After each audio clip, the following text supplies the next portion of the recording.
Like, am I wrong in thinking they should have had a lady do that?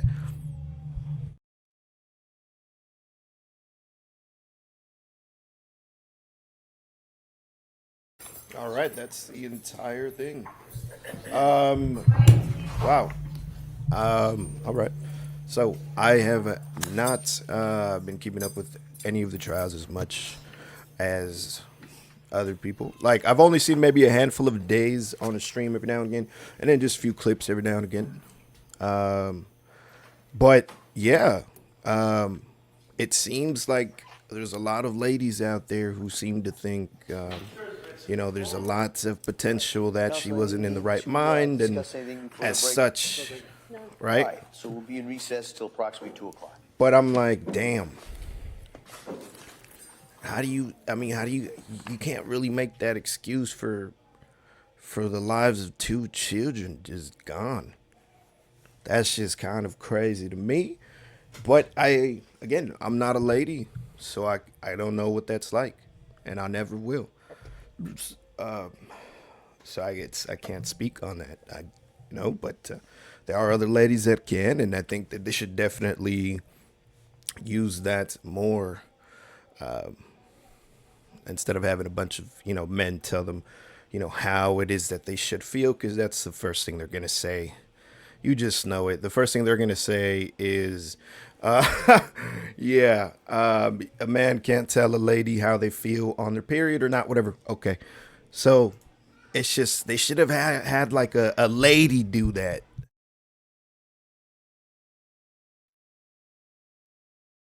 An appointment with the defendant the day before the incident occurred, correct? I did. And again, in those records, did you find anything that would have been suggestive of mania or hypomania? Not of mania or hypomania, no. What about psychosis? Did you observe any of that? I did not throughout the period in question. So tell us what psychosis means.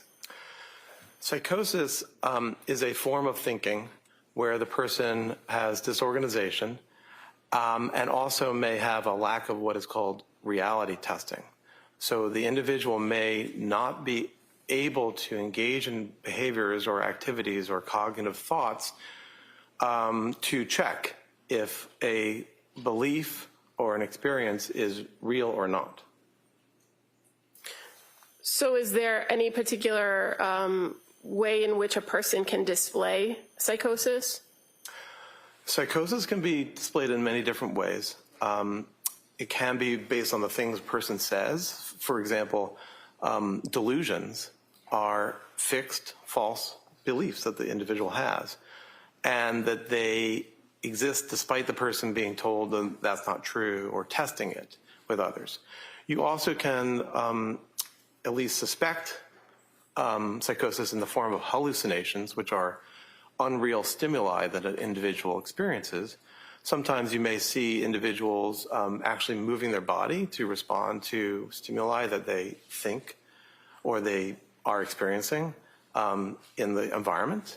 But hallucinations can also be taste, smell, or things that you hear or things that you see or feel on your body. And there is a kind of psychosis that includes some of that, but also simply includes an individual's lack of ability to act in an organized manner. So a person in psychosis can sometimes do the normal things that they always do, right? It depends on what kind of psychosis and how bad the psychosis is or to what extent it is occurring. But individuals with, say, delusional disorder, which is a disorder where your problem is you have a delusion that is affecting your life, those individuals can mostly go about their lives in other areas, at least other areas that don't have to do with that particular false belief. What about with hallucinations? How does that manifest itself? There is a subgroup of the population that actually experiences hallucinations frequently and has no negative effect from it. But for those who have hallucinations as a part of a disorder of psychosis or bipolar or mood, there are ways in which the individual can live with the psychosis or live with the hallucination and be able to be resilient to it and go ahead with their lives. So even if a person does have some form of psychosis or has delusions or hallucinations, they could still manage in society by following the rules, right? Like I said, it depends on which delusion or which hallucination, but there are individuals, and it may be who can, and there may also be people who can on a stable basis, but there also are individuals. All right, next question. As far as a person who might be suffering from psychosis, can they appreciate or do they know right from wrong? There's no reason that psychosis in of itself inhibits a person's ability to know right from wrong. Now, as far as in this case with this particular defendant, you have identified that you believe it's a major depressive disorder, right? Yes. Did you consider other diagnoses? Yes. What about bipolar? Did you consider bipolar? I weighed whether there might have been bipolar disorder. And so why not for this defendant? Well, to be diagnosed with bipolar disorder, you need to have had a manic episode. That's at least for bipolar type 1. For bipolar type 2, you need to have had a hypomanic episode. And there's no information in the available record that displays either of those. So you can't diagnose bipolar disorder. Did you consider the fact that either of those? So you can't diagnose bipolar disorder. Did that affect your opinions about diagnosis? As I said before, in psychiatry, we diagnose based on the symptoms that the individual presents with. So in the DSM, in our manner of diagnosing, when you have discerned what is the prominent symptom that the individual is suffering from, that becomes the disorder that carries your diagnosis. There are times that you can designate that it has occurred in the postpartum period. DSM states that that would be within 4 weeks of birth. It also allows for the symptoms to have occurred before birth. So that is the standard that we utilize when we choose to add on that designation of something being postpartum. Could I object? It doesn't matter what we do, it's what he does. All right, next question. So as far as consideration of postpartum, do you rely on the DSM-5 in your diagnostic criteria? I do. You're aware that there are other, that it's not universal across the world and that there are other opinions about the postpartum period, right? I'm aware that there are psychiatrists and others who have asked to make a specific diagnosis that relates to psychiatric problems in the postpartum state. That has been suggested to the makers of the DSM and has been rejected. But so I guess my question is more based on your overall view of or review of this particular defendant. The onset of symptoms, when did they occur in this postpartum period, or did they? The distress that we're talking about began in September, which is about 4 months after the birth of the most recent child. And so if you're relying on the DSM as 4 weeks postpartum for a lot of these illnesses, mental illnesses, then the defendant was well outside that period, right? Correct. And as far as for the last child, when the killings occurred, that would have been 8 months after. When the killings occurred, that would have been 8 months after the postpartum period, correct? Roughly, yes. Now, in this case, you are aware of certain behaviors and thoughts that the defendant had that have been suggested as psychotic, correct? Yes. And did you consider those as potential psychotic features for this defendant? Yes. And so can you explain to us some of those potential features and what your opinion is about them? Right. Well, some of them were beliefs or concerns that Ms. Clancy had, which weren't necessarily psychotic. So one was the idea that in the midst of her distress and her impairment, that Child Protective Services or the Child Welfare Agency would act on, somehow take away her kids, to speak in a global way, but to somehow interact with her. I don't know that that's psychotic. Another is the idea that she was damaged permanently by the medications that she took. I can appreciate that she felt side effects and a degree of change from the medications that she took. So I don't know that that feeling or that belief is necessarily psychotic. So those are two that I would mention right off the bat. What about the idea that somebody could hear her thoughts? Did you look into that? There is one episode where she wasn't sure and asked her mother, I believe, the question, "Can you hear my thoughts?" And was told no. And so while there is a form of psychosis called thought broadcasting, that wasn't her belief. That wasn't her belief that she was engaging in thought broadcasting where she was putting her thoughts out into the world. As I read it, the question was not psychotic. The question was one that reflected the distress and the intrusive thoughts that she was having without it necessarily being psychotic. She engaged in reality testing when she asked, "Did you hear that?"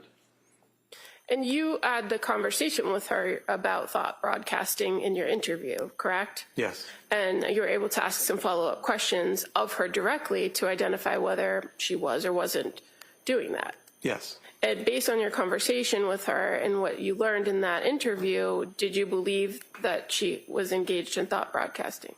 No, I do not. You're aware that there were also concerns that were voiced by her that there was other things wrong with her body, not just damage from medication, right? Yes. Do you recall that? Yes. Did you consider that to determine whether that was a psychotic feature for this defendant? Yes, so an example was her worry that she had ketoacidosis. I